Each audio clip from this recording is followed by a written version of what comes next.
nakataas to kamay nito. Pag ito gising, lalaglag to. Pero pag ito tulog, nakaangat lang. Hindi yan bababa. Yan. Pati ito rin isang kamay tataas. Yan. Ibig sabihin yan, tulog na siya. Tulog na tulog po yan, oh. Tulog na tulog. Tapos, lalabas pa po ang dila niyan. Kahit tulog yan, lalabas po ang dila niyan. Nahihiya lang po yung tulog, eh.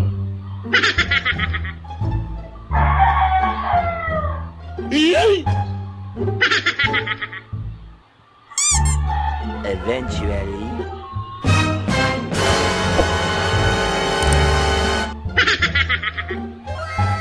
Tignan mo po, lalabas ang dila niyan eh. Kapag tulog yan, lalabas ang dila niyan.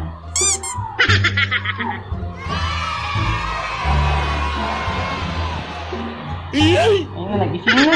Kasi bumaba na yung kamay eh.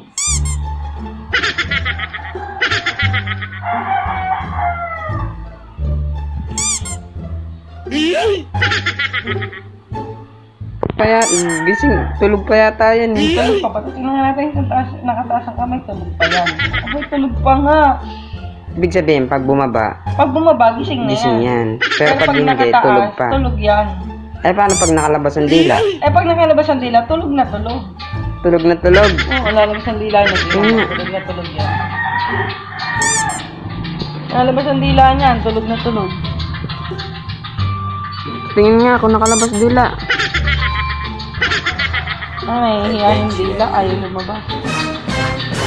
Baka gising na, kaya hindi nalabas dila. Ayaw labas ang dila. A few moments Alam ko, later. uy, Ay, tulog. lumabas. Tulog na tulog nga. Aba. Tulog yan.